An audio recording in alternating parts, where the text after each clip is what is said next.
صباح الخير حبايبي، شلونكم؟ شو اخباركم؟ رجعت وياكم فيديو جديد.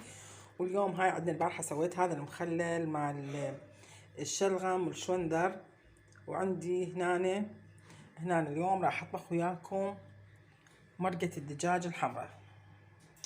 وناس عندي جدر على النار وخليت عليها راسين بصل والثانيين شويه يذبلن، وارجع اخلي الدجاج عليه. هسه هنا ضفت عليه البهارات والكركم وراح انزل عليه الدجاج. عندي هنا دجاجه مقطعتها وراح انزلها على البصل، وهاي هسه نزلتها هنا بالجدر وراح اقلب عليه. وهنا ضفت عليه 7 بهار، هنا وعندي الغار وهانون بصره، واقلبه واتركه. وهنا ضفت عليه خاشوقتين معجون وراح اخلي عليه شويه ماء واتركه يحمس. وهسه هنا هذا المعجون ضفته وهسه قاعد يحمس، وراح اخلي عليه القطع هاي مالت البطاطا اللي مقصصتها باعولها، راح اخليها على الدجاج.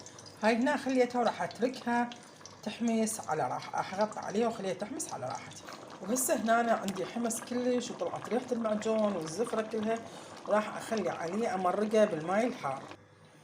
وهنا مرقت عليه وراح اتركه على راحته يتهدر وياخذ القوام اللي انا اريده.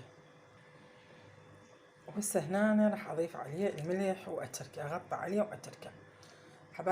حبايبي واني هاي طريقتي بالتشريب الحمراء مالت الدجاج. انتم منا راح تاخذون سحقات هواي من عندي حبايبي، وراح اغطي عليه واتركها.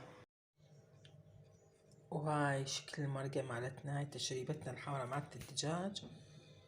شوفوا شكلها والطعم، وان شاء الله تعجبكم يا رب.